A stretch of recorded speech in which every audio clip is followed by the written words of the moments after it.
All right, Ava. Well, I appreciate you coming on and being here, and I'm excited to dive into some of the stuff that you've been up to, and I want to hear all about your path and your career so far and everything that you've been working on. So if you just want to like fill people in on what it is that you do currently and how you found yourself there and how you would describe yourself, I guess. Yeah, totally. It's a pleasure to be here. Thank you for having me. I'm very excited for our conversation today. Let's see.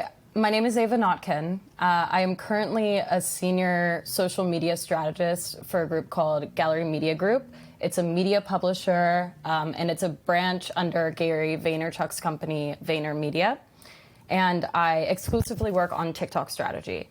And I guess you could say I started as a content creator, but I've always been a creative, worked in filmmaking, but studied business as a trade in school. And somehow along the way, it's led me here. I just gave a TEDx talk in April about TikTok and its effects on our mental health and how it's kind of reprogramming our brains and how we can use it as a tool, but have to be aware that the platform does not consume us entirely. Amazing. From a high level. Yeah, so here we are. I'm really excited because I honestly don't have TikTok. I don't have it Good. downloaded on my phone. Well, I shouldn't say good, but I think it's probably, I mean, as a consumer, it can really just consume you entirely. If you're a creator, it's a beautiful platform. But if you're not on it, sometimes I think it's good not to dive into the rabbit hole. Yeah, that's definitely something that I want to get into a little bit later in the conversation about the difference between creation and consumption on these different platforms. But yeah, I'm really excited to hear about your journey, and you've built a pretty large following on TikTok. And I know that there's some people like where they broke the glass ceiling in terms of these social platforms, and there's some really, really large followings now. But you have, I think, is it like 310,000 followers, Yeah. right? Yeah. So that's a really large amount, at least from my perspective. So I'm curious, when did you start using the platform, and like, what was your original intention there? Was it to consume or was it to create? For a long time, I was very against TikTok. For about a year, everyone in college was talking about TikTok, spending hours on their phones, showing each other videos, and I was very deterred. I felt like it could have been a waste of time and energy, and I just had my mind set about it. And then the pandemic threw us all for a loop, and we were all trapped inside.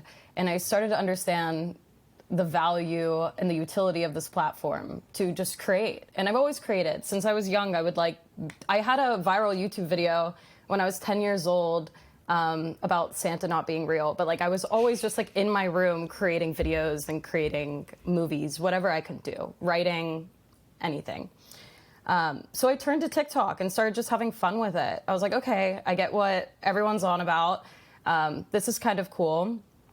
And then I honestly started sharing my experiences of spirituality and the things that I've learned throughout time. I was very deep into Buddhist teachings at that time, and they were really resonating with me. And I thought, if this is resonating with me at a time like this, it will probably resonate with some other people. And it did. It just started really resonating with other people. It seemed as though, this is a big thing for me that I want to get across. I think people should know. If you have something to say, there's normally a group of people who need to hear it or want to engage in discussion about it. Even if it's not your close circle, there is a group out there, which is the beauty of the internet, of course.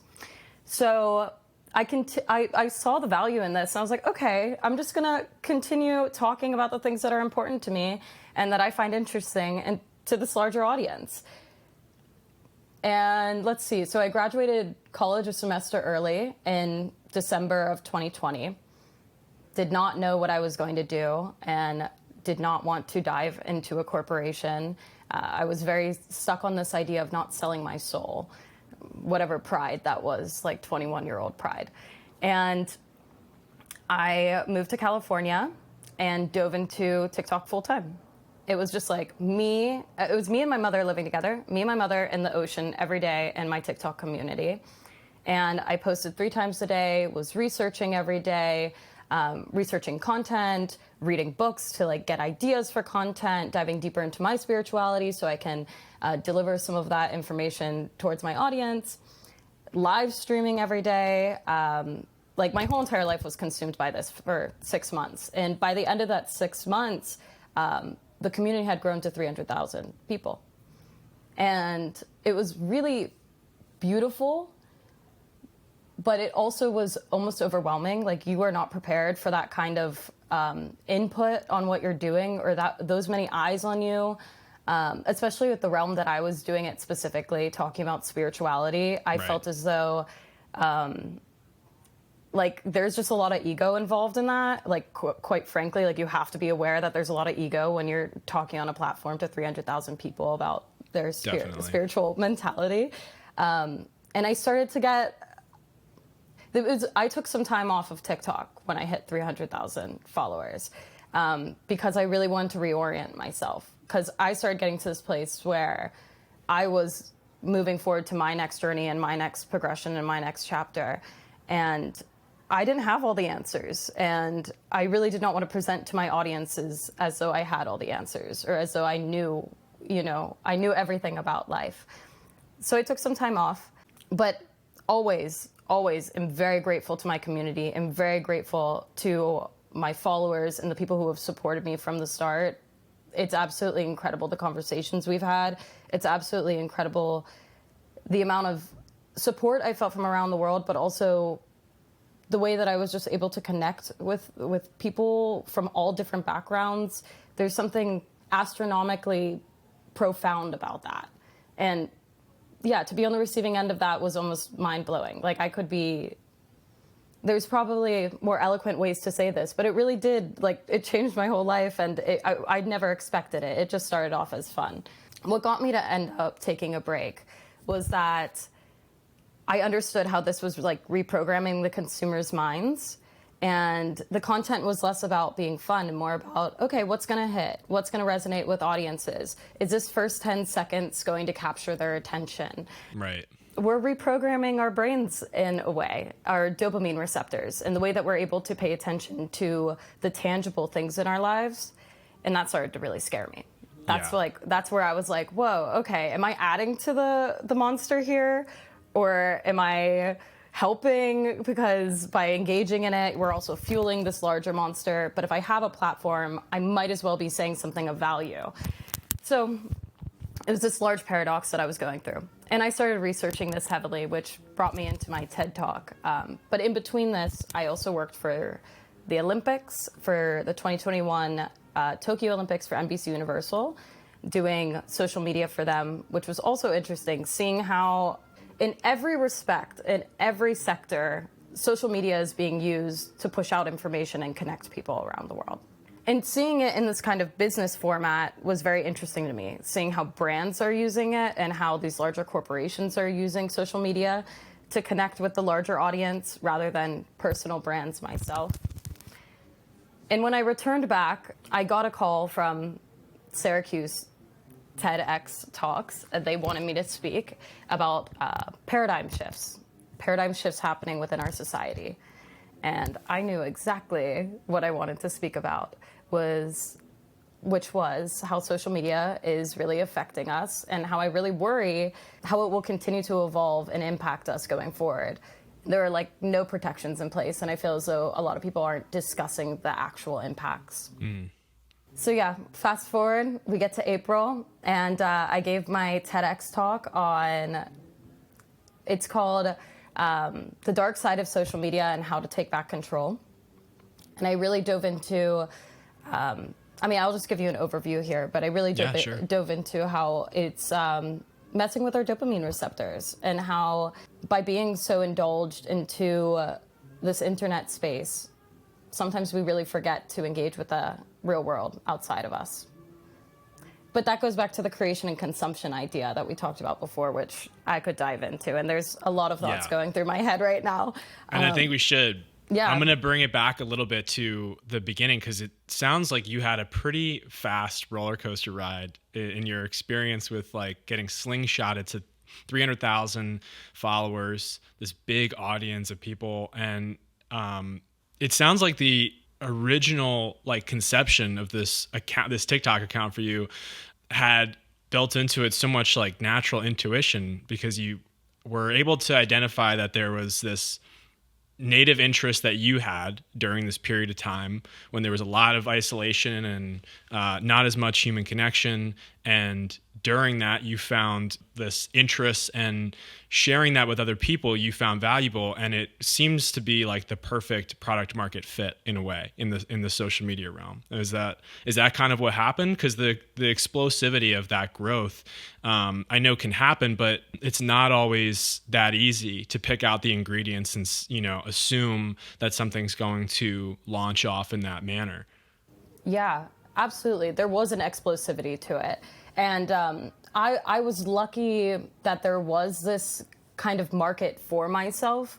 But in all honesty, I was not seeking out this to create a market for myself. I think that the thing that set me apart was that I was bringing in a lot of, I mean, this taps more into spirituality than the business side of things. But I was speaking about Judaism and Jewish mysticism and making some things that were not digestible to the public a lot more accessible. And I think that really resonated with people. And that, yeah, people really trusted me from the get-go. And it was a really beautiful thing. But I wasn't preparing for any of this. Like, I did not necessarily see a path forward. Nobody really knew what TikTok was going to be at this time or what it could have been. It's constantly evolving. And that's the whole thing about TikTok and social media, is that, like, we don't even know what's going to happen next. You just have to be fast-paced and on the forefront of these trends and the divergence here from the normal and from what we've known to be true about marketing and branding and everything of that sort. So how did the content that you were making start evolving from that initial like investment of your time and energy sharing these things? I mean, I find that when I'm making anything to share or just, to express any idea, I can cling on to that energy and like be able to execute something really passionately. Sometimes that resonates with other people and other times it doesn't.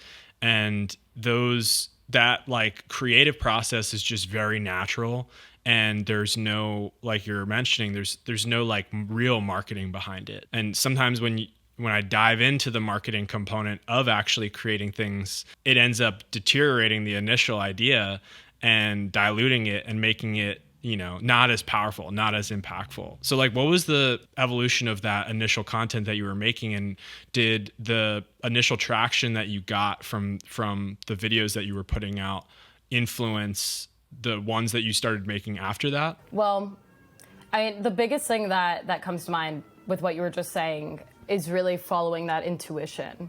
It's like, if something feels right, you've got to just like follow through with it. And I think that a lot of times us creators, us creatives or marketers or whoever is on these spaces can get really hung up on the perfectionism of it and wanting it to be this like beautiful piece.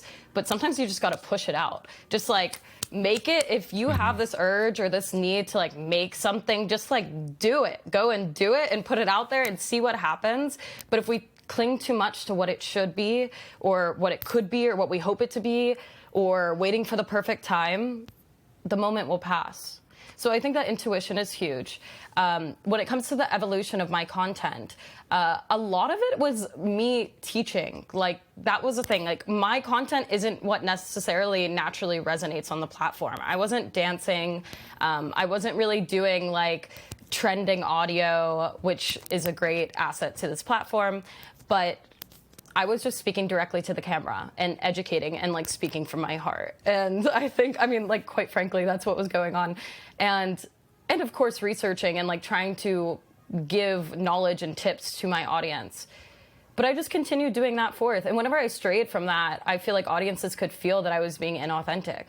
Like, audiences just at that moment in time were really resonating with this educational aspect. Yeah. And so I followed through on that. And so honestly, like my content did not evolve that much other than I started taking it seriously. There was once I started growing a following and like there was like over 60,000 people following me, I was like, okay, I really want to make sure I am saying things that allow a spread of education, allow a spread of love, allow a spread of self-empowerment. Like, I really wanted to make sure that what I was putting out there was valuable and wasn't necessarily for me or for vanity. Yeah. So that's how the biggest way that it evolved. Yeah, and I see a lot of other creators following the same path who do really well. One of the quotes that I love that I heard recently was from this guy Daniel Priestley. I don't know if you've ever heard of him, but he wrote a book called Key Person of Influence, and he mentions this idea or this notion of being prolific instead of being perfect, and the idea that you need to get over this hump of perfectionism and always feeling that whatever voice you put out there has to be the most polished version of what you can articulate and share, and instead choosing to iterate and constantly take whatever it is that you're learning or working on and just share that with the world. And if you can do that successfully, then other people will likely tune into it. And it sounds like that's your process that you've chosen, whereas I know that obviously there's lots of other people out there who can gain success rapidly through a lot of these other methods that the algorithm propagates. But it's really fascinating because I think that choice of like that particular methodology for producing content actually kind of like evolves you as a person too. It's like this, this two-sided thing where you're evolving and the stuff that you're producing for everyone else is also evolving in its quality and its consistency. And I really like that. It seems like the most powerful way to kind of just grow as a person and grow your brand and grow your career. And I'm wondering, are there tips that you have for people who are looking to express their ideas on any platform? Maybe not just, we can go into the TikTok specific things because I want to learn about the platform more, but for other platforms too, this process of creating and iterating, what are some of your tips for those processes? Yeah, so I mean, I think that the biggest thing, and a lot of what you're saying about the collaborative environment is absolutely right, and I totally agree. But the biggest thing is authenticity. I really believe that it's authenticity. Making sure that you're being true to yourself and really believe in what you're putting out there. People can sniff out inauthenticity from a mile away. They always can. Oh, yeah. And like Gen Z specifically does not resonate with any of that. It's more about being someone that audiences can trust and that they can resonate with and grow with, like you were saying before. So my biggest tips, be yourself. Also, don't get stuck on the perfectionism of it all. If you have an idea, just put it out there. As I said before, there is an audience who needs to hear what you have to say or wants to hear what you have to say. And like, don't take it too seriously. Honestly, like I think that we have a voice for a reason, and it's beautiful to engage with it in any way that you see fit. You don't have to necessarily adhere to the trends. Don't try to be anyone else but yourself. Like, there's tons of millions of people that are dancing. There's tons of millions of people that are talking about spirituality. There's tons of millions of people who are talking about NFTs. But what makes you different? And that's why that you are who you are and I am who I am, and tap into that because that's a beautiful thing. Like Yeah. I love our differences. It's what makes the world go round. Yeah, I couldn't agree more. The one thing that I struggle with is being different, like being myself and fully accepting that I can be my own identity in this massive world of people. I think the one thing that's amplified greatly by all of these social platforms is just like the abundance of personalities and the abundance of like, stereotypes and categories. And, you kind of feel like, okay, I fall into a certain group of people and that's okay. But I'm not sure how to like really use my voice effectively. Or you think that your voice isn't even worth being heard, or that, you don't really have anything worthy to say. Those are the things that like I struggle with all the time. And there's also like, I don't know if you ever feel this, you're probably way beyond this point now, but the anti-network effects where you have a group of people who you've known for a while and kind of, maybe they're people that you've grown up with, or they're people that you had a certain experience with, like college friends or high school friends or whatever, work related friends. And you have this part of yourself that is maybe not shared greatly with those groups of people, but it's your inner voice, and it's the thing that you want to share. And because these platforms, you have followings from all these different groups of people, sometimes those ideas might start to clash, and you might start to feel like you're embodying, a group of people who's going to judge your thoughts and ideas. And it prevents you from ever breaking out of that shell and sharing all of those things with the people who really do want to hear it and do want to resonate with your voice. Have you experienced that? Is that something that you've battled with? Yeah, you're preaching to the choir. That's absolutely like a huge thing that I had to combat, especially at the start, but still consistently I do feel that. And a lot of the things that you mentioned that you wrestle with, I definitely absolutely wrestle with. To the first part, talking about this anti-network effect, which I've never heard of this term before, but it's wonderful, and I will be using it from now on for sure. There's a lot of people that don't understand what I was doing. Especially, I don't know if I would have been able to dive as deeply and authentically into my TikTok if I had stayed at college that last semester as well.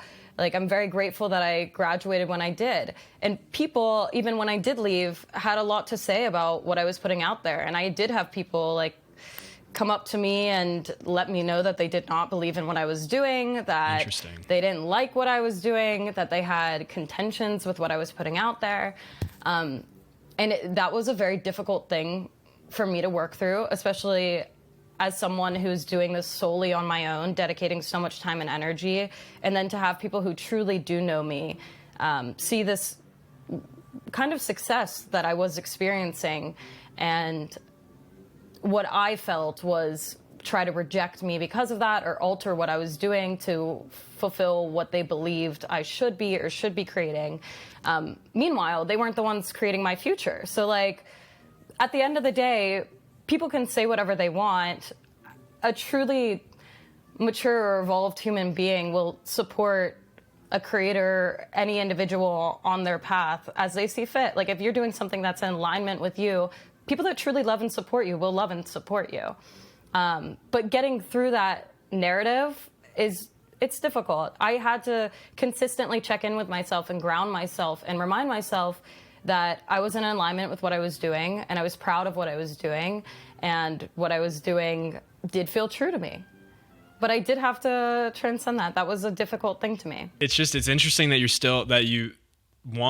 that there were people who actually vocalized their opinions about what you were doing, which I've never experienced, but that would be definitely a frightening thing to experience, I think, because it's all of those thoughts of self-doubt and the anxieties about putting your voice out there come to life, and but it's interesting that you still battle that, even with the amount of momentum that you've created for yourself, which is good to know, because hopefully at some point anyone can break beyond that, but it's good to know that it does take a consistent battle to beat that over.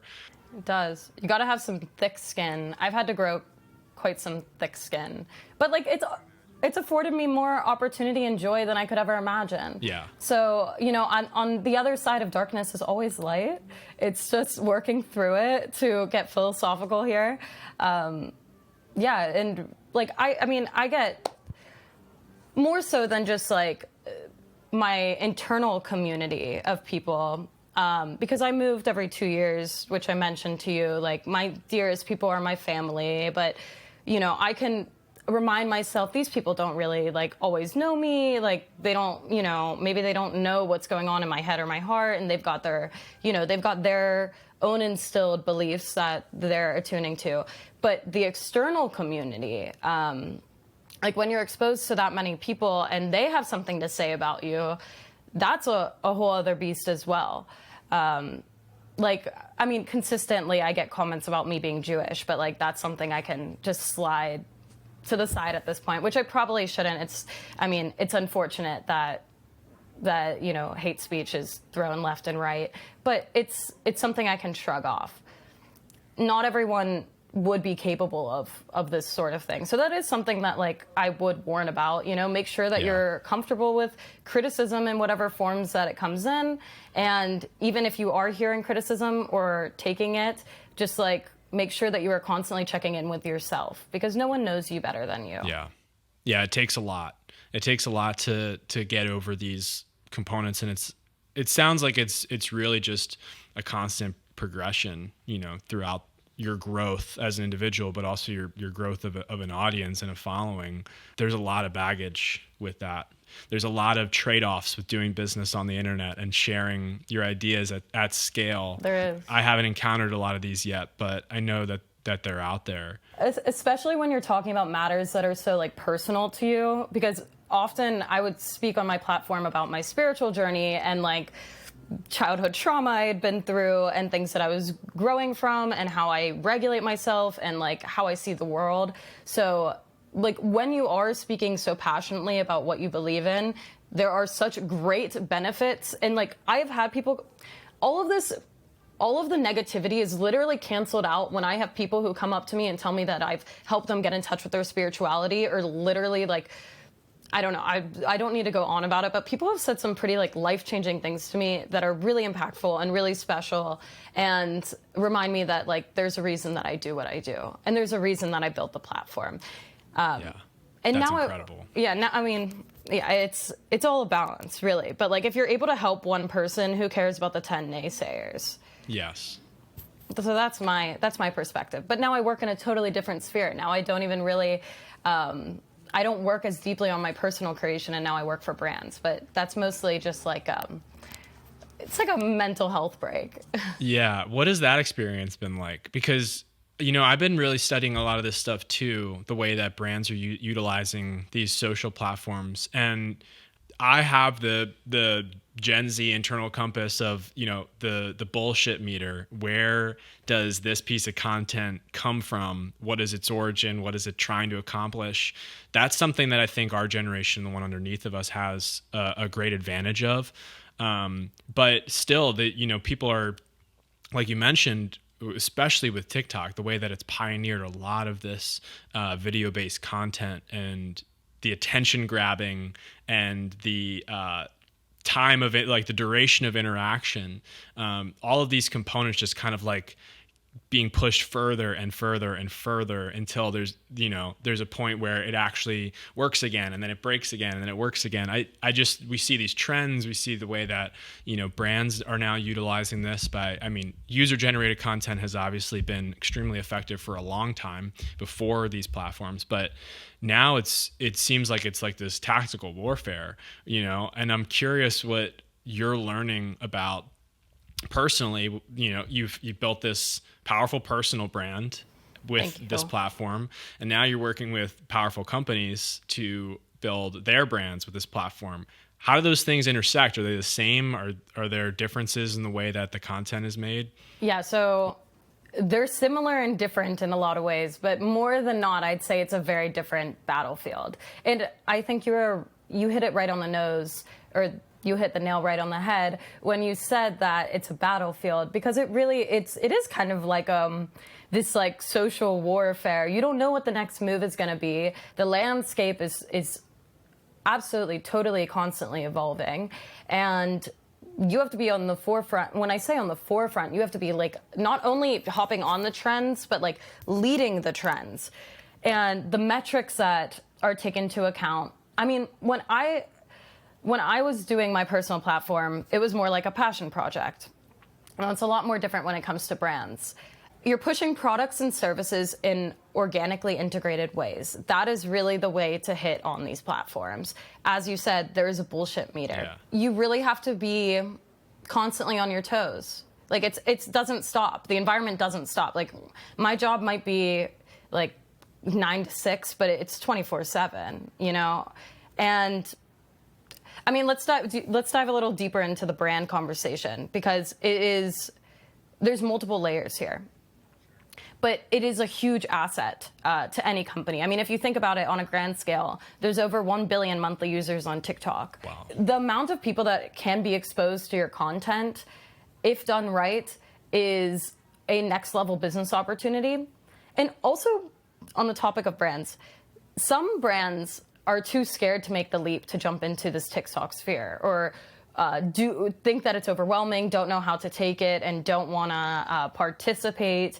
But those who are participating are finding a lot of success by being able to be non-traditional and progressive with their businesses, even if they are a traditional company. But not all companies are willing to jump into the deep end like that. And it's about really like stepping outside of your traditional formats and being okay with doing something that's a little sillier, that's a little bit more unpolished, that has, that might not represent the traditional marketing that you guys have for the brand, but resonates with Gen Z, resonates with millennials. You really have to be able to switch your thinking as marketing professionals or directors of brands to be able to encompass this next step forward, or you're going to be left behind. So it sounds like there's a little bit of a similarity there between the personal branding, your personal accounts, and these brand accounts, where you have to be willing to make a little bit of a risk, to take a little bit of a leap, like you said, to do something maybe that's outside of your comfort zone, outside of your brand identity, outside of who people identify you as, and in order to fit in. Because whenever I see like a piece of content that an advertising piece of content built by a brand that just sticks out like a sore thumb. It doesn't have any of the right features. It's not the right aesthetic. It's either way too polished on reels, or it's like under polished where it needs to be, and it's like absolutely derails an advertising campaign. But it sounds like there's that crossover there where the ones who are willing to take the risk and to take the leap, to do something a little bit silly, to do something that people are actually going to appreciate and resonate with, are the ones who are going to win at the end of the day. Absolutely. And jumping on top of that, there are no wins or losses either. Just because it's not a success just because you got virality. It's not a success if you got 10K or 5K or 100 people who viewed your video. It's important to know that every piece of content that you put out is a win, because you're learning something that you can improve upon for the next time, and that will resonate with your audiences more next time. I think that goes back to the willing to just put it out there and test things. A really great example is Duolingo. I don't know if you've ever if you're familiar with Duolingo's TikTok. I'm not, but I want to hear about it. So they're ridiculous. They blew up this year. They're based in Pittsburgh. They're a Pittsburgh-based startup, even though they're huge now and absolutely wonderful. But their whole TikTok was just is a plush mascot of a bird, their mascot, their icon, their symbol, which I can't remember the name of right now. And it's just running around the office, bumping into people and jumping on desks and talking about his love for Dua Lipa. That is what their TikTok is. Has nothing really to do with learning different languages. Other videos is this bird threatening people on the street and being you have to learn Spanish.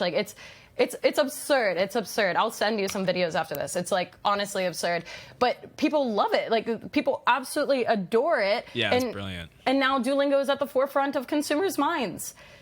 There's a lot of brands that are not willing to push the boundaries, and that's okay, but you're not going to get the same kind of results. Because, you just people love the emotional appeal. People want to be touched. People want to laugh. They want to cry. They don't want to be they don't want to be advertised to. Like you were saying, they'll scroll past that in a second. You see something polished.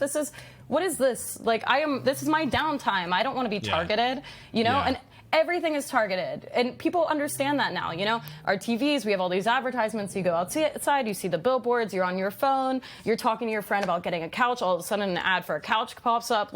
It's weird. It's weird. And people are just over it. People are over it. People don't trust.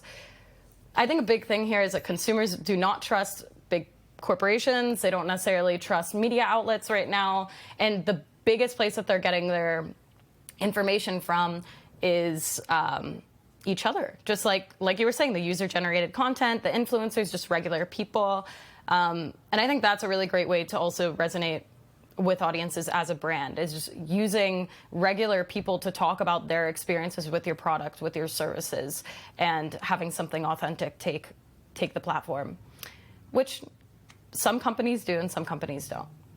Yeah, you see some companies that are kind of like, they're not fully ready to adopt the craziness that TikTok has brought about, or some of these other platforms are starting to push out. You see the ones who had like this old advertising model where you have a mascot or a face for the brand. Like, I'm thinking of a lot of those insurance companies, right? Progressive, State Farm, they have their person who's paid a tremendous amount of money to be the long-standing face of the brand, because people really trust other people. Yeah, exactly. I was just looking on Twitter at Jake from State Farm. He has a Twitter account. It's this branded person. It has the humor. It has the kind of quirky, original thinking, and it's not, it's not directly advertising to you, but everything is still branded, and it's consistent with a lot of the underlying State Farm messaging. We're here for you. We're your neighbor. We're here to support you and offer you this assistance. And yeah, it's interesting. Those types of brands, I'm seeing like they're starting to work their way over into this new sphere, but they still fully haven't adopted people really want to hear from real people, like not just these figures who are, adopting the identity of the brand. They want to hear from someone who actually has a story behind why they trust a certain product, or why they had a good experience with this business or this brand. And you see a lot of that now, but I don't know actually how that fully works through TikTok. I've heard a lot of things about the user-generated content, but how do you see it with brands? How are they utilizing influencers and people who have personal accounts to deliver a lot of this advertising? Because it must be pretty stealth. It must be pretty subconscious, I would imagine. Yeah, I mean, that's there's whole departments dedicated to influencer content, and also creators that create content for a brand. Like, those are two even separate departments. But I will say, on your point about personifying the brand, I almost feel as though having a mix of both this user-generated content with people first, with a personification of the brand, is a really beautiful way to mix both that branding and the Gen Z kind of consumer relatability into one space. That is a great way to dip your toes into the water as a brand getting onto the platform. But there are whole departments dedicated to sourcing influencers to make videos, even one-off videos, or to incorporate products within their videos. And then there are also creators that are enlisted, which might not even have huge followings, but they are just great creatives and are able to create TikToks that are enlisted to work for brands and create videos for their TikToks, for their TikTok platforms. And it's a great strategy. It's a great way to go. And it can have really positive effects, just allowing the honesty of those creators to come forward. But it really, a lot of it depends on the brand and what they are willing to do and put forth. But as always, the easiest way to get ahead is, which a lot of people know this if you're in the TikTok space, is just trending audio and short video lengths. That's easy. It's great. There's a high chance that your videos can get pushed. But you really want to build a whole narrative on your channel. You don't want to just do one type of content consistently. Mm-hmm. Sometimes that works for some people, but try testing. I think that testing different formats is very important. Test if the user-generated content really resonates. If it didn't resonate this time, what can you change to make it resonate more next time? And then test out of the box ideas. Maybe one doesn't hit, but maybe the next one hits incredibly. The biggest thing is having a diversity of content within your platform, and there's so many branches that are encompassed into this.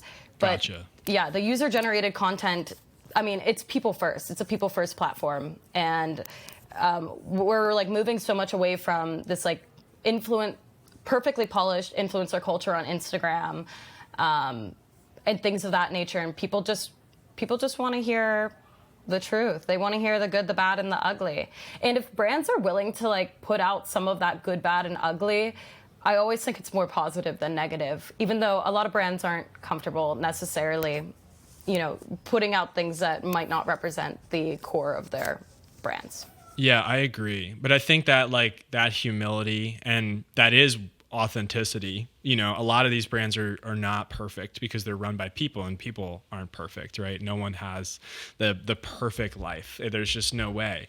So yeah, I totally see the culture moving in the direction of like we're going to be learning from one another and we're going to be buying from one another. We already are in both of those respects, but like I agree with everything that you're saying, and I see without even being on TikTok and just through the other platforms, I see the trend moving in the direction of people want honesty and transparency. They want to know that other people are going through the same things that they are, that they're struggling with the same battles, and that they are trying to strive for the same degrees of success, and they are more willing to learn from those that they trust and people who have these qualities and these attributes than they are from possibly institutions and larger there's these old frameworks of how we obtain knowledge and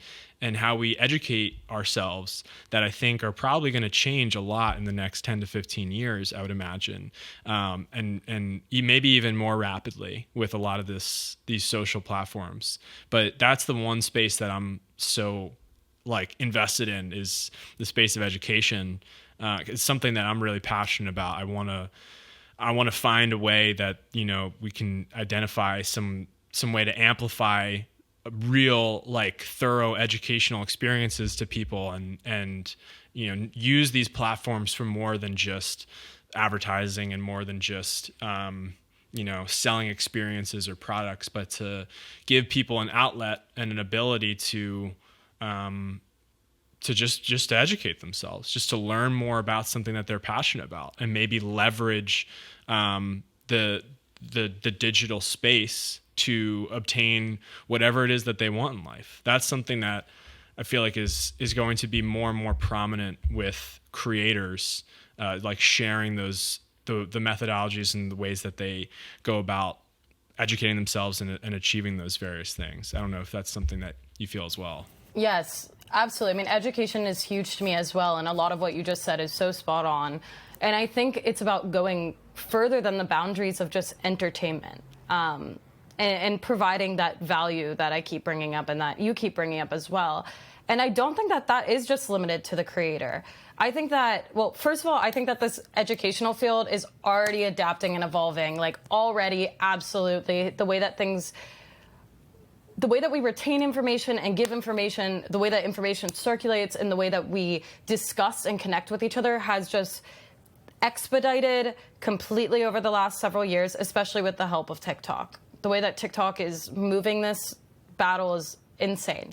But I don't think that this educational aspect, which is always honestly at the forefront of my mind, because I do feel as though educating each other is huge. That can exist for brands. That can exist for both brands and creators alike, consumers. But I think that's one of the places where the brands and the consumers really can't have crossover. Because there are brands that are using their platform, specifically TikTok, to educate.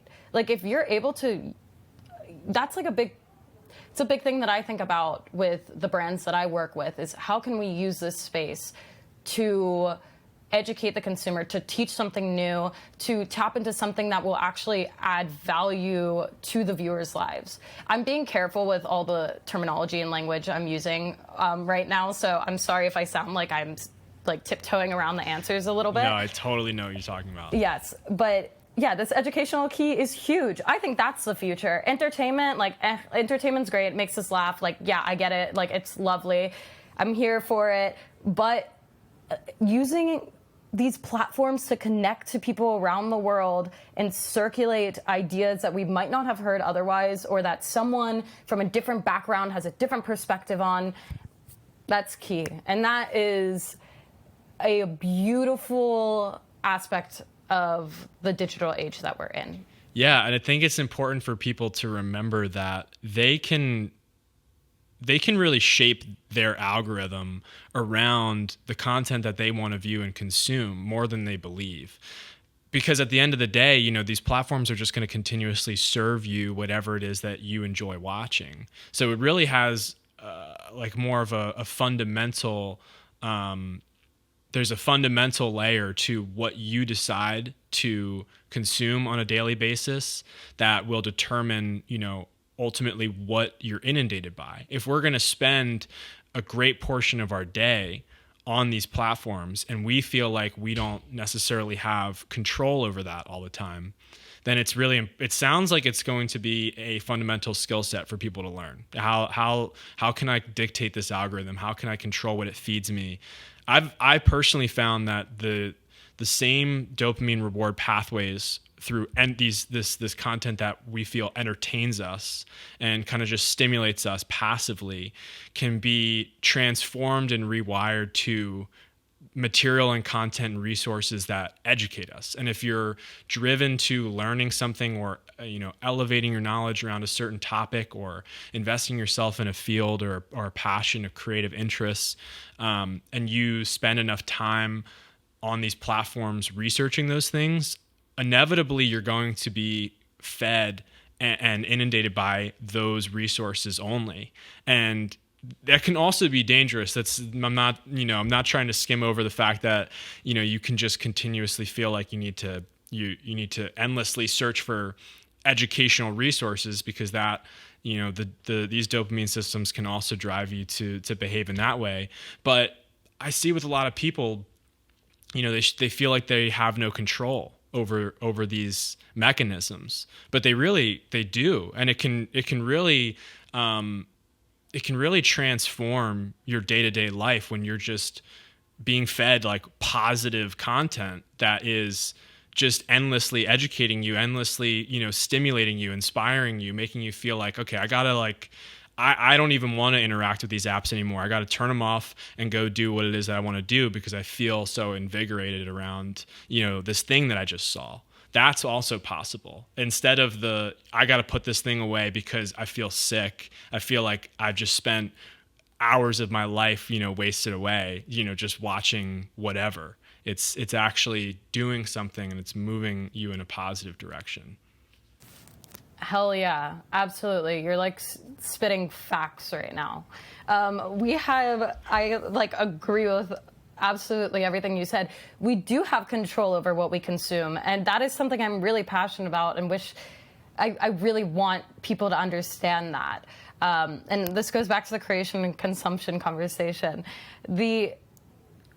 Absolutely, what you are watching, the algorithm picks up on it. So this algorithm is really powerful and it's constantly changing. And we don't know exactly how it works, but we know that it's intaking a lot of the information and data that you give it by literally viewing, by understanding how long you watch a video, did you rewatch the video, did you comment, did you like it, what do you want? It knows what you want to watch next. It knows what you didn't like to watch. It understands. It just knows it. It's a brilliant technology. And if you are noticing that you're getting a lot of negative content or something that maybe has to do with more frivolous matters that's not necessarily adding value, you have the power to, you know, watch more empowering content. You have the power to type in some information about age-old wisdom or different cultures, or, you know, even with the accounts, we do have to be aware of who we are consuming from and what we are consuming. And we absolutely have power over it. There's just intention. And sometimes, you know, sometimes we could say that sometimes we don't necessarily have power. Sometimes we are served things on a consistent basis, but we have the power to put our phones down, and we have the power to turn things off. I will say, and there's a lot of thoughts swirling in my head about this, but I will say, I think it has an undoubtedly profound positive impact when you are consuming things that help you be a better person, that touch upon the things that you're passionate about, that fulfill you in some way, because you can just as easily watch or listen to a podcast about spirituality or bettering yourself or learning something you don't know as you could watching like the latest reality show or watching dance videos on TikTok. Now, and I keep saying that as a negative. Obviously, dance videos are not negative, and reality shows are not inherently negative. It's just about the balance. And entertainment can be a valuable asset from time to time too. But it's about evaluating how much we are consuming and in relation to creating. And if we are consuming a lot, what is it that we're consuming? And who is it that we're consuming from? And who is putting this out there, and what is their intention? And I'm lucky to have that background as someone who has worked in marketing and had a TikTok myself. Anyone, you know, with some kind of background in psychology can feel this, and like people who are interested in general. But I worry that these kind of tools and this kind of knowledge is not offered to the public in a digestible way, and they don't necessarily know that they can take control over this, or how it's rewiring our brains, quite frankly, and our dopamine receptors, as you brought up, which is the scariest thing for me, which is why I ended up, once I hit 300K, I took time away from TikTok, because I realized that my value started coming from the amount of likes that I got. My attention span was very small. My social circle was limited to the internet. Like, I purposely did that to myself, but like, I trapped myself in a box of creativity for 7 months and realized that I had kind of like forgotten to touch the real world for a while. And I understood the physical impacts. I was like, wow, my brain is working differently. The way that I'm able to find joy in the everyday is different. So I did a dopamine detox, which I really recommend to anyone who maybe you feel as though, you know, the consumption is out of control, which I think is not talked about nearly enough. I think that people act like it's so easy to be off your phone, or, you know, especially for kids these days, it's something that's on the forefront of my mind with mental health, because it is such an easy comfort and it's such an easy dopamine release that we are subsetting and allowing the actual really positive, valuable activities like walking or running or writing or painting, the slower sides of life, we're so easily forgetting about them because we have such quick fulfillment. And then in the long term, we're not getting any of this truly gratifying experiences, truly gratifying accomplishments or progression or growth. So like, I mean, the biggest thing that's needed here is an awareness, but it's hard to get out of our own ways a lot of the time. And that's what I think is amazing about the exercise of actually creating on these platforms. I'm not as prolific of a creator as you are, and it's all relative. At some point I will be, and we'll have another conversation, and it'll be better. But yeah, the process of actually thinking about it in that way, and investing more time in learning and educating myself about how to create work and content and how to produce things, and this podcast, for example, like, that has completely shifted the way that I interact with these platforms and how I perceive them. And it's changed my behavior and my attitude and my mental health around them entirely. I feel like I have a more healthy relationship with them. I feel like it's easier for me to just to interact with people and actually use it as a social media rather than just as like a media machine that's just a vending machine for this cheap dopamine. Like, it's that I would actually encourage people to try that process, because it changes the way that you perceive, you know, what it is that you're actually consuming. And you becoming a creator is like, you're taking anything that happens in your own life, anything that you are learning online or learning in the real world, and you're translating that, and that activity itself it requires a lot of effort. Like, it requires a lot more effort than people believe, and I'm sure you've gotten really good at this, and we'll talk about maybe your systems and stuff in a little bit, but like, that whole process is definitely transformative in the way that you interact with these apps. Yeah, it's not much of a question. It was just more of a No, statement, I guess. I absolutely agree with you. I think you're totally right. I mean, I told you about how different it was for me when I started to when I started creating. And to jump on top of what you are saying, it's a tool. It's absolutely a tool. Yeah. And understanding, yes, I think understanding how to use it, even if you are just creating a video for fun, allows the process to be demystified a little. Yes. You can understand, oh, so the creator that I love is literally just spending an hour on their phone, like dragging this bar this way and inputting Yes. a text box here and probably use this filter. And oh, now I see how I look on the, like it is important for people to at least just understand how these technologies work. Totally agree with you. And I mean, also brings us back to the point of just doing it, because the best way that we learn is by doing, just like you doing this podcast, which is beautiful. I didn't know what I was doing with my TikTok, learned everything on the ground, and now it's my career. So, I mean, it's a wild journey, but taking that leap is a beautiful thing. Yes, but using it as a tool. I think that understanding that it doesn't just have to be this media machine. It doesn't have to be this dopamine gambling terminology.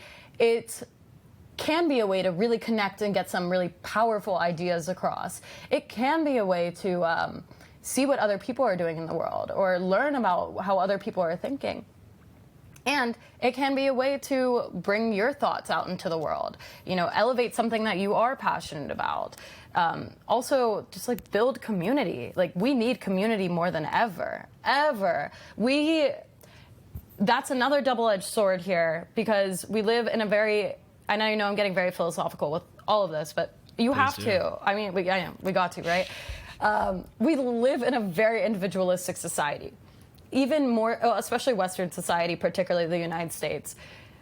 And this was exacerbated during the pandemic. We all went into our own little bubbles, and I think in some ways got very self-evolved, which, like, how could we not when our interaction with the outside world is very small, and we're now, like, finally and keenly aware of our emotions in a way that we weren't prior. We could just distract ourselves before and go from this event, this thing, to the next thing and talk to this person. All of a sudden, the world stops and we have to stop and indulge in it. This is, so while sometimes creating content can be a very self-involved endeavor, which is in itself an inner evolution. It allows you to get in touch with yourself, see your growth areas, your pain areas, find your voice, which is like a whole conversation on itself that we should probably jump into right after this. By just putting it out there, I forget exactly where I was going with that point, honestly. But yes, I remember now. I have ADHD, pardon me, which is also like a beautiful asset to this Could kind never of tell. work. I would never know. Right? I know. It's horrible. It's great, though. It's great. It's the reason I am creative in the way I'm creative. Even though this is a self-involved activity, it allows you to make connections in ways that you couldn't prior. So if you allow yourself to be vulnerable and put it out into the world, you can end up making connections that you never had before. Like cross-platform, cross-countries, cross the globe. Like there might be someone in England listening to what you're doing and being like, yes, like we need to work together. These are your thoughts. Oh my God, like love the way that you're thinking. I film, I shoot, I do cinematography, whatever it might be. Yeah, it's like absolutely a tool, and it can be a very connective experience. But it goes back to the balance. It is. It's all about the balance.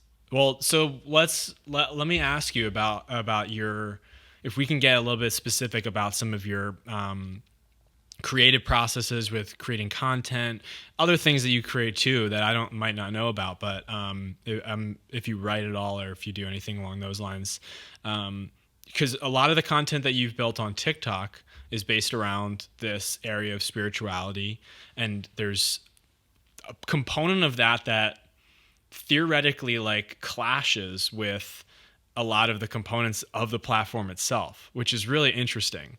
And I'm wondering, like, what's it like with that dichotomy there, the difference between like the things that you're talking about, preaching, and the ideas that you're exploring. They're metaphysical in a lot of ways, or they're at least more tethered to the natural world than anything else that people are sharing online. Like those experiences are transcendental, they're spiritual, they're very interpersonal. What is it like? How do you go about like exploring those ideas and then creating content about them online? What's your process? Yeah, so that's the biggest inner battle. I mean, absolutely. It's a great paradox that I have to constantly confront because they are kind of antithetical in a lot of components. But it does come back to me being like, this is the way that we share information in the world now, and this is the way that we understand information in the world. So I have to be able to integrate these age-old concepts into our new reality. Everything has to be able to adapt and evolve in order to move forward within this current time. You know, I've always been a creative. Like for me, it's not even like a science. It's more like to do or die. Like I have to get it out. Like there's like to understand my emotions growing up, I would always write. Like I was always writing and I was always painting and I was making films and like I would act and I would take the stage, and it was just my way of transmuting my inner thoughts and my inner artistic energy into something tangible. It was like the only way I knew how. When I hear that calling, when there's something that I find interesting, when I'm reading a book and something really resonates with me, or I know, or I'm celebrating, like for me, my process is a little strange, but like I was celebrating Yom Kippur the other day and I was thinking about all these ways that I'm reflecting on my life. And then I realized that this is adding a lot of value into my life and that this would probably benefit this greater audience and population that I have access to. Yeah. So I take a note of it and come back and then take the camera out and go for it. Really? And I mean, there's a lot of like research that goes into it too. Like I have an idea and I'll plan it out. But when it comes to my personal process, it's normally just an urge that I have. I have this idea, and if I don't get it out into the environment, like I won't be able to sleep. And there's not many things in life that give me that kind of energy, that give me that kind of inspiration. So when inspiration hits, like, oh my God, I'll be damned if I ignore it. Yeah. It's urgent. It's yeah. like immediate. But it's not something I can really like teach, which is the hard thing. Like there's things that work, of course, but like if you're a creative, I feel like there's something natural within you that is able to take these very intangible, beautiful things about life and transmute them into something tangible. And that is transferable and resonates on every platform and every mode. Surely everyone has their own mode, but like I really think that that is just an energy that can be taken a lot of places. And people shouldn't box themselves in. Like try a new creative form of expression because it might really resonate. No, it's amazing. I know that, like, aside from the hard skills that you'd need for creating content and like developing your voice online or just putting stuff out there, you know, there's stuff that's specific to TikTok, there's stuff that's specific to Twitter, Instagram, LinkedIn, whatever. There's stuff that works, and we can talk, maybe explore some of the things that work on TikTok, but that right there was like one of the things that I was curious about, because you are pulling inspiration from the natural world, which from my perspective, like it seems like it'd be hard to just really intentionally plan that out almost, you know, in a strategic way, which makes sense that a lot of it comes about naturally, and you find yourself just absolutely enamored by these different things that happen in your life and these experiences and these thoughts and the way that you just go about living in the world. And you just feel this like dire urgency to translate that into something that's going to resonate with other people. And then it actually works, which is, so that's the secret sauce. Like the TikTok tricks and the little frameworks and things that go into using the platforms might help, but it sounds like that's one of the biggest components, is finding your voice, finding what you really care about and what you're really passionate about, and then just doing it, just executing it and not even thinking about it.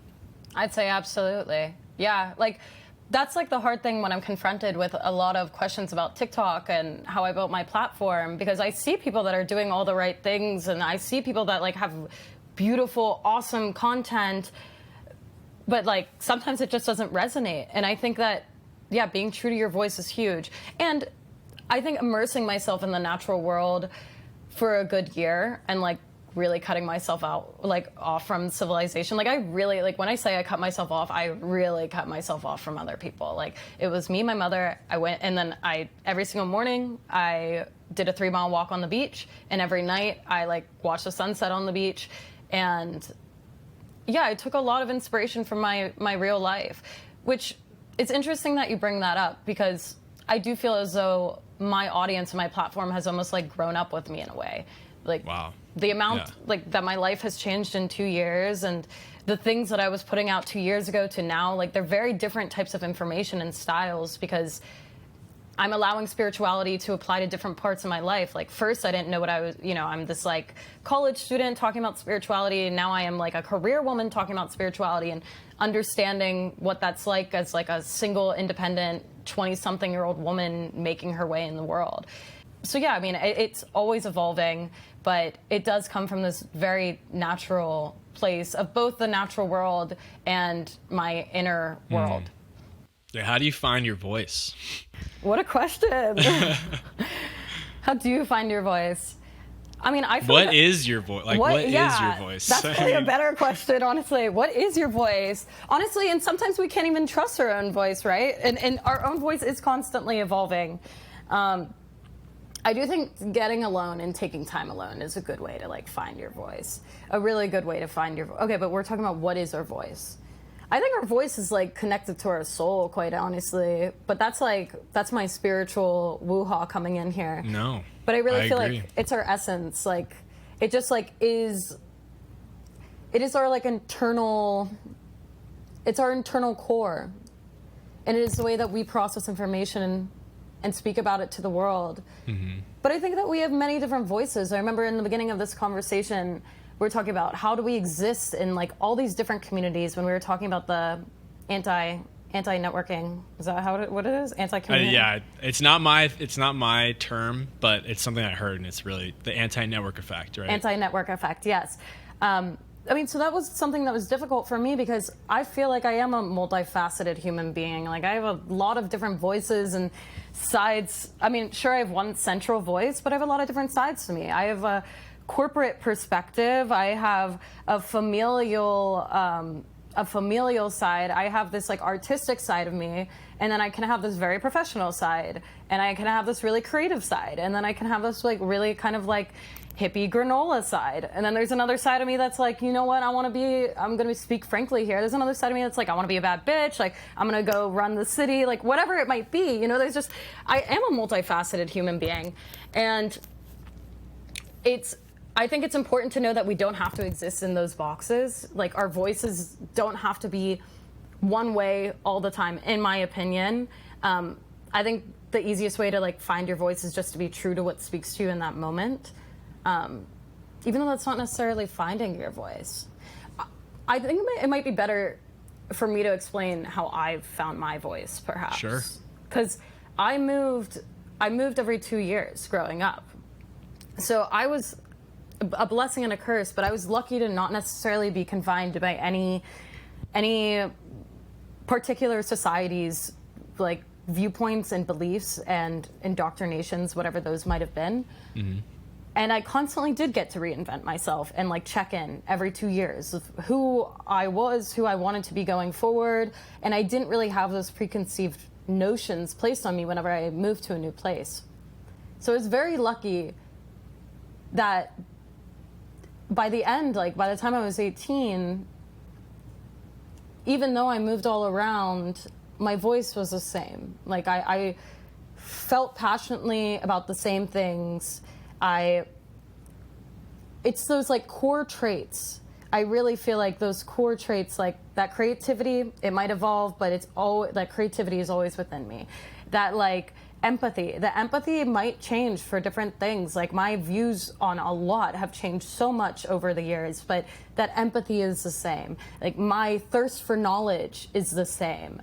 My curiosity of people in the world, that's the same. Like no matter where I am, that's my voice. That's just like what's gonna speak to me. So I think like getting outside of our regular spaces, putting ourselves in uncomfortable situations, or allowing ourselves to be in solitude are beautiful ways to kind of connect with what are we trying to say, and what do we have to say? Not everyone has that luxury, but I think we can find different ways to tap into that. Yeah, I agree 100%. And the along the topics of a lot of what we've already discussed with social media, obviously there's a core component there of isolating yourself from social media can really help you find your voice, because I feel like social media tends to I'm not just talking about the platforms. I mean, like, texting people, being constantly connected to other people can ultimately like prevent it can just create a lot of noise, and you're not able to like hear your internal thoughts. It takes a lot, and there's lots of great practices like you've already mentioned, and the throughout your year period with fully adopting this lifestyle of isolation, obviously taking long walks and like writing your ideas down and journaling and things like that are exceptionally powerful, because you're just completely alone, and a lot of those tasks are just cathartic and allow you to process those things. But also, like, something that I found, I'm not sure if you found this to be true for you. How do I put this? Always seeking truth, like taking this radical approach to just being honest with yourself, but also honest with other people too, has really helped me find my voice. Because I think naturally as human beings, we feel compelled to fit in, and be a part of the right group and have acceptance and receive attention and gratification for being a part of a group, or just being a member of society and a friend to other people. But you can ultimately go down this path of adopting a voice that's not yours, and being truthful to other people, even if you're terrified of it, or if you feel like it's going to cut those relationships off, or you feel like you're going to be judged for the person who you actually are. Those types of things are, I think, a lot easier to implement than I thought they would be. And it's a daily habit. It doesn't stop ever. It's just like being in check in the moment whenever you're having a conversation with someone, or whenever you're going about your day, just interacting with strangers or the world or whatever. It's kind of just being like open and honest and truthful and transparent. Those core qualities have really helped me find my voice. And it makes you, I think, a more confident person too, because you realize that people actually do accept you for who you are naturally. And if you alienate people, then it's no problem, because they just weren't meant to be with you in your life at that point in time anyways. And I think all of that is beautifully said and very important, and also easier said than done. Yeah. I think that like overcoming that hump of like who you thought you needed to be, what people around you expect from that. I feel like that really happens to people when they're like 21, 22, 23, and like getting out of college, finding who they are in the world, maybe leaving high school, whatever that might be. It's not an easy realization to come by. It's not an easy thing to be able to be demystified from or take the goggles off from. I really think it requires some hard work to get to the space that you just said. Yeah. Because that takes bravery, that takes courage, and like that's a scary thing to jump into, especially if you've been told or you feel as though you should be a certain way your whole life. And I think especially, I mean, I can at least speak for women, but I know that men have a difficult time with this as well. Like, it definitely happens for all genders and identities. But me specifically, like, leaving college was a big way for that illusion to, like, stop for me. It was a big way for me to get away from that. Because for years, I think that though I was true to myself, and though, like, I always indulged in the things I was passionate about and was doing a lot of work within the community and et cetera, there was still a part of me that wanted to fit in. There was still a part of me that every 2 years when I moved to a new school, I did want to be accepted. And I would allow myself to be a chameleon in some way to the environments that I was put in.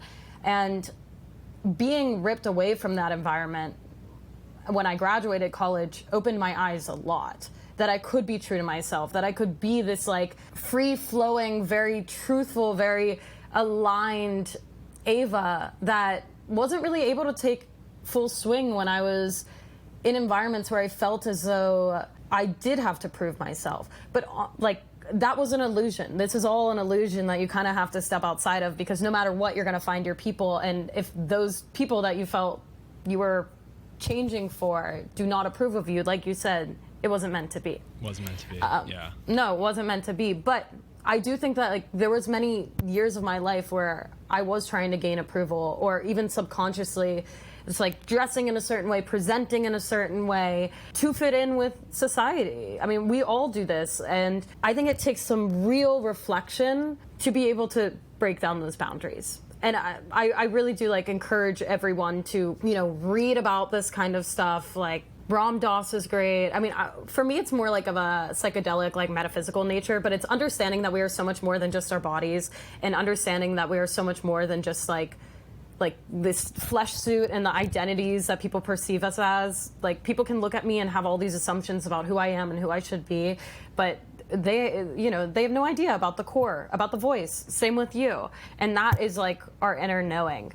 So I think that getting in touch with that is key, but it's a process. It's a process. Yeah, it is a process. But the beauty of the process is that you start to bring new people with you. You elevate the people who are already with you, who decide, or who you decide really are, worth bringing with you on this journey. And you start to collect and attract the right people into your life too. When you're not so sure about your voice and you kind of emulate the voice of others, you're going to start to attract those people. There was a quote, I forget who said the quote, but it was like, you're the sum of the five. The five people. Who was that? I don't remember. I don't know who said it, but we are the sum of the five people you keep closest to you. I feel like ironically it was Mark Zuckerberg, but that quote to me is that quote to me is pretty powerful, because it is true. Like we have our your five closest people. They're probably a mix of family members and friends, or just acquaintances, like people who are close to you. And those people really influence who you become. It's just like one thing that you can take immediate control over. It's painful. It takes a lot of confidence, and it requires a lot of intention, and you do have to have a lot of reflection. But that's one of the biggest components to helping find your voice. You have to have the right people in your corner and trust that you're going to elevate all those people with you, and they're going to elevate you as well as you go through time, go on this journey. It's like ever evolving. And it's that noise. It's like cutting out the noise. Choose your noise. I also heard a quote that really resonated with me, and I'm not going to remember who said it, but it's about, everything is hard. We get to choose our hard. We get to choose our sacrifice, because no matter what, there's always going to be some sort of sacrifice. And maybe that sacrifice is not going out so you can go on a meditation retreat, or maybe it's going and taking a walk in the woods instead of going to a family gathering because your family might be harmful to your health. Like whatever it might be, make that sacrifice, cut out the noise where you can, and do the things that really fill your soul. And that energy component, energy is huge, and it really does attract, and it also repels. And when you're sure of your energy, and allowing, when you're confident in yourself, I feel like people can sense that kind of secureness, and your energy has almost like an expansive effect. Like it's like a cycling in, and like people that pick up on the energy also cycle in their energy. So it just becomes this like big, moving, cyclical, beautiful environment of energies. And it's a great way to describe it. I mean, I'm being very visual with my hands. Yeah, the podcast listeners visually makes a lot of sense, yes. To be honest. Yes. And I just think that energy is huge, and attracting is huge, but that is when you're living in alignment, and that is when you're secure with your voice, and that is when you have the courage to really put into action these things that we're saying, like cutting out the noise and being your true self. And then when you allow your true self to shine, like people find the beauty in that. There's such beauty in all of us. Like I don't want some watered down, polished version of anyone. Hell no. Like give me your pure, raw energy. I can sniff out inauthenticity a mile away. Like, I'm sure you could too. But when I meet someone that's real, that's whatever they might believe in, like whatever their viewpoint might be, when you're just being true to yourself, that's palpable, and people feel that. And it's inspiring, because we live in a world where people are not often, speaking their truth, where people are not often just existing as they want to exist. Or maybe rather, there are a lot of people doing it, but they're not the ones that are glorified. Mm-hmm. And it's beautiful. It's always inspiring to see people living their truth. No, I agree. I guess we could start kind of winding down, like this is like a great this is like a great little piece. Like I don't know, I really like, I loved it. This could be a whole conversation in and of itself. But I want to, in every episode that I've been trying to do, I want to like give people some sort of like a little bit of actionable advice, like from the person I'm talking to. So I want to know, you know, if there's, you've gone through a whole evolution the past couple years. You're an extremely confident person. You exude a lot of really positive energy, and you've created a lot of success because of those attributes. And I think a lot of people want to have that. They want to have their own version of that. They want to find their voice. They want to attract other like-minded people. Maybe they want to build an audience. Maybe they want to start, you know, building something in public and creating content and sharing their ideas. Or maybe they just want to have like a healthier relationship with social media, or like have a happier existence. What are some of the suggestions from an overarching 30,000 feet perspective that you have for perhaps younger people first, like just, you know, people who are, you know, our age or a little bit younger, who are going through school, going through college, and then maybe also people who, I don't know who else might listen to this, but people who are older and have already gone through a lot of those stages of their life. What are some of the things that you found to help in all of these various aspects, and what are some of the ideas that you really have taken away to matter most to you? Yeah, well, thank you for the kind words that you said there. I appreciate that. Of course. So there's a few things that come off the top of my head. Like we were saying before, if you're passionate about something and really want to create something, just do it. Just put it out there. Start small. We can improve over time. It doesn't have to be perfect. Just start. Just start. And you'll learn along the way. And there are people who want to hear what you have to say. Secondly, be mindful of how much you are creating versus how much you are consuming. Like, I really think that there should be a balance there. If you spend a long time creating, maybe spend a little bit of time consuming, because our brain needs a balance. Our soul needs a balance, quite frankly. And when you are consuming, be mindful of what you are consuming, who you are consuming from. Try to think the intention. And, you know, if there's anything valuable you can take away from it, you know, try to think about it. Like, was there something that I learned from this, or did it maybe deter me or take some of my valuable energy? When it comes to confidence, I think getting in touch with yourself is really important. Silencing the noise, as we've been saying. Reading is a wonderful, transformative experience that's been very important to me my whole life. Same with writing. I mean, I think anyone, no matter what, even if you don't like writing, like, you should journal, because it's a beautiful way to get in touch with yourself. I also think, like, just a lot of self-growth, like allowing myself to make mistakes consistently and understand that I am not perfect. Like, I am consistently stumbling and falling and overworking myself and then burning out from time to time. Like, I am not perfect. I am still learning. But not being so hard on yourself, and knowing that we can consistently be a new person tomorrow than who we were yesterday. And if we want to put anything into place, you can really actualize that if you put your time and energy to it. Our energy is valuable. Our time is valuable. Our space is valuable. And you only have so much. So we need to be mindful of who we are giving it to and what we are spending it on.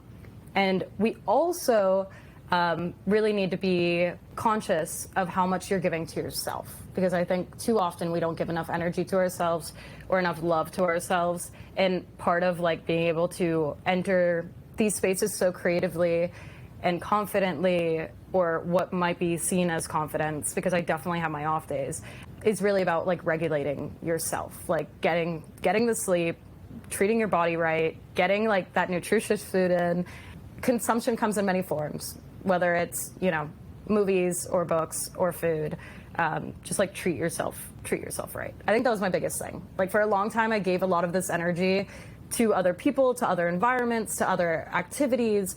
And in the minute I gave it to myself, my world changed. So I implore everyone to give that energy to yourself, love yourself, read, and go on a walk, and set time limits on your phone. Wow. That was amazing. Yeah, that really fires me up. You basically summed up everything, and yeah, I'm really excited to put this out. I feel like a lot of people are going to enjoy this conversation, and Yeah. yeah, we could start wrapping things up here. I mean, it's like an hour and a half. This is the longest one I've done, so I feel like we could do a 3-hour conversation. It'd be easy. But yeah, I really appreciate you taking the time to join me today and share all your wisdom and your experiences and all these like really valuable insights that I think a lot of people are going to benefit from. And hopefully we can do it again sometime soon, and we'll see where we're both at that point in time. And I'm really, looking forward to that a lot. Yeah, this was a pleasure. Thank you so much for having me. This was absolutely incredible. And I loved getting to pick your brain and vice versa. This was one of the most enlightening conversations I've had in a minute. Oh, I'm so glad to hear that. Thank you for imploring me. And I'm excited to hear this all when it gets out.